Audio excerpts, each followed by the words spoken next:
Buongiorno everyone, welcome back to the Magpie Channel TV. Loads to get through on this video. We're going to talk about the West Ham game tomorrow, preview that. But first of all, I want to say thank you to Circl for sponsoring this video. The Shifter Special is back this weekend for the West Ham United game, 5:30 kickoff. It's on Sky, it's on Circl. Get involved. Scan the QR code now that's on your screen. £3 enter, £300 prize. No skill involved, just fun. Pure fun and games. So if you're watching the match at home, watching the match with your mates in the pub, watching the match at St James's Park, if you're lucky enough to get in there, play along with me. I'll be in the circle trying to beat you, mind. Trying to get ahead of you lot for that prize. So hit the link in the description or scan the QR code and get involved in this weekend's circle. But the main premise of this video is talking about the January transfer window. Now, just a couple of days after the window is shut, I thought I'm going to review the window and rate the window. Now then, not much to rate and review, to be honest with you, in terms of ingoings and outgoings, to be honest. What, 3 incomings if you include Grant Quall, that was signed up a few months ago, and obviously he came in, went straight on loan to Hibernian in Scotland. Including Harris Nashby, who was obviously pictured training with the first team yesterday. He is going to be involved in the first team. Mankiw is having problems with injuries. He's actually in Spain at the minute, getting treatment. Kraft is out for the season. So Ashby is now Trippier's backup. So he's there. £3 million signing from West Ham. Let's talk about him first before we get on to Gordon. So Harris Nashby, very good signing that in my opinion. Now, yet to see him obviously play in the flesh and get a real feel for him, but from what I'm hearing from West Ham fans and other people and reporters is that he's a top young talent and he's definitely one to watch for the future. Now, £3 million for a lad of his age, 21, hasn't played much times, 7 games for West Ham. Decent fee that, especially with his contract expiring in the summer. So he's going to come in, learn off Trippier. Trippier's under study, the apprentice to Trippier, and hopefully the next right back for Newcastle for many years. Looking forward to seeing how he gets on and seeing how his career develops. But for now, it's not much of a sign, is it, in terms of what we're going to see on the pitch, what we needed. Midfielder, get into that soon. But Ashby, yeah, pleased with that one. Let's not spend too much time on these. Anthony Gordon, obviously being the main one, let's be honest, because if we're counting Ashby, he's probably not going to play unless Trippier gets injured. And obviously Quall's not going to play, he's on loan. So, the main signing, the one and only signing, the £45 million man, Anthony Gordon from Everton. Again, another young player, again, loads of potential. Played more in the league, played more at this level for Everton. He's had, what, like 48 appearances, something like that? Don't quote us in the comments if I haven't got that right, okay? I'm not the fucking stat man. But people love to do that all the time and say, take it easy, you know what I mean?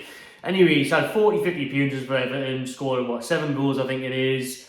3 goals this season, 0 assists, I think that's right. I've talked about Gordon loads on the channel, so Gordon, for me, very exciting player, direct, pace, suits our system, can run up and down the lane, got bags of energy, will graft his arse off. Hopefully Eddie Howe and the coaching staff can work on his training, work on his finishing at the training ground, shall I say, and improve him, and then he can be a top talent. But I'm looking forward to seeing how he gets on tomorrow. Hopefully he makes his debut. More on that in the West Ham preview. So those are the incomings for Newcastle. So nearly £50 million spent this window.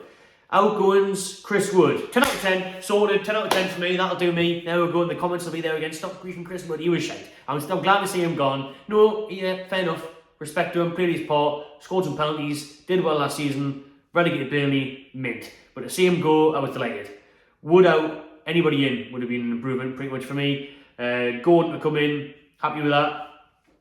Not the direct replacement, not the direct striker, so if Wilson gets injured, which is likely. Isaac, which is also likely as well at the minute. You know, but Wood out for me, getting £15 million for a 31-year-old is a great bit of business. That is fantastic business. And then John Joe Shelby, also a bloke that's the wrong side of 30, and getting him off the boost is a very good bit of business. Although Shelby, I think we should have kept him because we didn't get a replacement in. Shelby wanted to move. Listen, Shelby hasn't played all season for us really. He hasn't started, he's been injured. His contract runs out in the summer. If he had to play 2 more games, it would have triggered an extension. But yeah, Shelby went to Forest. He wanted to move. We didn't really want it because it was a bit late in the window.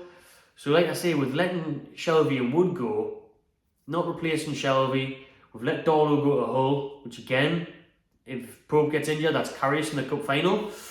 Who's the Bradford's cup tied. So basically 3 signings in, 3 signings out. And then you've obviously got the likes of Jay Turner, Cuckoo's went on loan, and things like that, you know, younglings that have went on loan, Dylan Stevenson. So those are the main bits of business in Newcastle's January transfer. They're quite quiet. And for me, I wanted more. Obviously we do as fans, you know, we're going to be greedy, we want more, but I think we desperately needed a midfielder. especially after losing Shelby. I think we needed a midfielder regardless if Shelby was here or not. And to not get that number 6 in, and now Bruno's suspended, he's not going to play the next 3 games in the league. May come back to bite with that one, especially on the top 4 hunt with how much Chelsea have strengthened. Chelsea have spent £105 million on one midfielder, you know, like, and we kind of get one in on loan. That's worrying for me. That is worrying, honestly. I don't want to be negative. We're playing well, everything's great, we're in a cup final class, but I'm just giving my honest opinion. Like, I am concerned that we didn't get a midfielder in, because with Bruno's suspension, we're massively lacking now. With Shelby going, massively lacking. So why didn't we sign a midfielder, was the point of this video as well. Now, according to the Athletic, who released an article this morning, they're saying that, you know, it wasn't for the want of trying.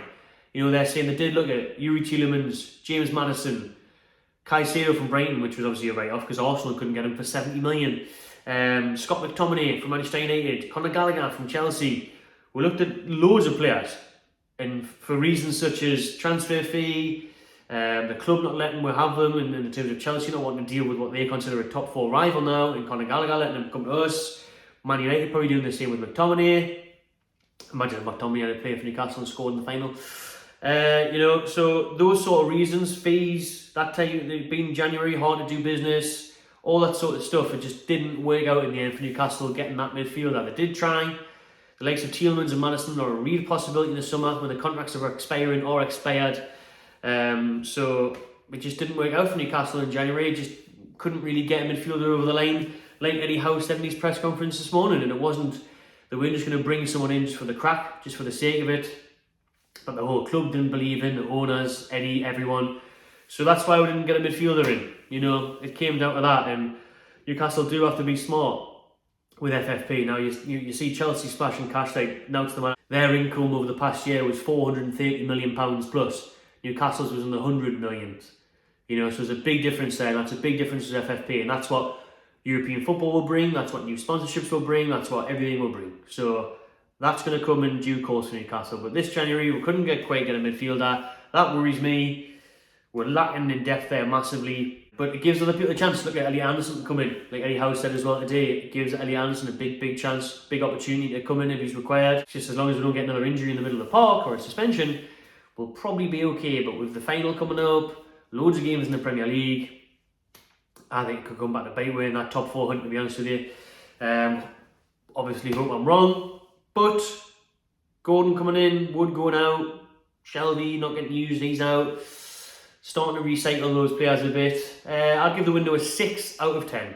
6 out of 10, because I think if we had to sign a midfielder, 8 out of 10. 9 out of 10 maybe, you know, depending on who that midfielder was. But I just think we might be a bit short. I would like seeing 1 or 2 more faces, then it would have been a lot better. But it's a decent window. I'm really excited to see how Gordon gets on. Like I said, I'm pleased the likes of Chris Wood are gone. Good servant, Shelby and that, but time to move them, take the players on. We want to push up. So yeah, we'll wait and see, but I'm going to give it 6 out of 10. Drop your comments below what you think this transfer window is rated out of 10. Who did we miss out on? Who else should we have sold? Should we have kept Shelby or Wood? Let me know. Right then, let's get into the West Ham United preview. They come to 2 tomorrow night, 5:30, the Hammers against the Magpies. And the Hammers have got a few Hammers missing, to be honest, a few players out. Big players. Samaka, 50 million striker. Another striker they're signed in January was Danny Ings. He's out. Always out, to be fair. That's the risk of saying Danny Ings. And Kurt Miauzuma is also missing. Not missing like a cat, just injured, I think. Anyways, he's not going to be playing. We're not going to get the chance to see Paqueta versus Bruno. Still 2 best friends, Brazilian buddies. Still not going to get a chance to see them come up against each other because of Bruno's suspension. And that's the big team news for Newcastle, isn't it? And of course, will we see Anthony Gordon start for Newcastle? No, I don't think we will, but I will see he will make his debut. I definitely think he'll make his debut for Newcastle. I'd imagine it will be off the bench just because of how his previous history of bedding players in. Now I know Bruno and Botman came from abroad, but it's very unlikely how to start a new player. Alan St. Maximin will surely be starting on the left-hand side tomorrow. You'll be absolutely raging and throwing packs of cards all over the changing rooms. Helios everywhere. If he's not starting tomorrow, he'll be in a right Helios huff. So surely Maxi gets his chance to show what he's worth, show what he's capable of tomorrow again, come back into the side, play well hopefully, maybe nick a goal or assist, terrorise the defence. That would be ideal, because we're going to have Jordan drop back in the midfield. I think Wilson will keep his place. I think Isak will be alright. Howe was asked in the press conference today about his concussion and stuff like that. They followed protocols. Howe was keeping his cards close to his chest as ever. But by saying, you know, he's unsure if he'll play. I think he'll be on the bench. I think Wilson will start. He's got a very good record against West Ham. Hasn't scored in 11 games though. Callum Wilson, that's a long time, and he hasn't looked very sharp. So I'm backing him tomorrow. Callum Wilson to score tomorrow, and his podcast pal Antonio to score at the other end. I think that'll happen. You know, they've got that podcast together on the BBC, having a Wilson and Antonio. Antonio will be stalling because, like I said, there's no Samaka, no Ings, so he's their choice. Even though he tried to get a transfer out of West Ham in January, lack of game time. West Ham stuck in with Moyes for now. Moyes, he's still there. Relegation battle, he's got them out of it before, he'll probably get them out of it again. Newcastle's biggest problem in this game for me, obviously Bruno, but is getting over the high of Tuesday. All the players going to have been sleeping properly, resting properly, recovered properly, training properly. Because it's a lot to take in, it's a lot to shift that focus back from, wow, we're going to be in the final, to, right, we need to beat West Ham, a team low down the league, a couple of days later. Obviously professionalism, trusting Eddie Howe to get them that done, mentality in the dressing room and everything. But I don't think it'll be an easy game. I think it'll be a close game, West Ham fighting for their lives. They won Monday night, they've played already as well in the FA Cup against Derby County. So Newcastle, with trying to fit in, changing back to a winger that's not going to track back as much in St. Maximin, and Gordon comes on. So it's going to be an interesting one. I'm going to go for a 2-1 Newcastle win. I was going to say 2-0 there, but I said Antonio score, so I'm going to go 2-1. 2-1 Newcastle, be pleased about that. It's just about picking up 3 points in the Premier League for me, because, yeah, still buzzing from the Carabao Cup. Get through that now. Got to turn the attention back to the Premier League, back to the top 4 push. We're in there. Let's do it. Let's try. So it's a big game, and I'm looking forward to it. Saturday night, St. James Park. Players should still be bouncing. Everyone's still buzzing / hungover from Tuesday. So looking forward to it. I'll be there at the game, of course. Match reaction will be after the game.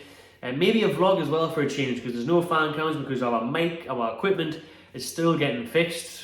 So waiting for that to come back. I should be back next week. So yeah, getting all that sorted for you. So no fan cams, but a match reaction. Maybe a vlog for something different, because we're out all day tomorrow. We're in town all day watching the early kick-off, the return of Sean Dyche. That's what we're all there for, you know what I mean, Everton Arsenal. So yeah, fuck it, maybe bring a vlog back. Let us know if you want that in the comments below. Subscribe to the Magpie Channel TV and enjoy yourself.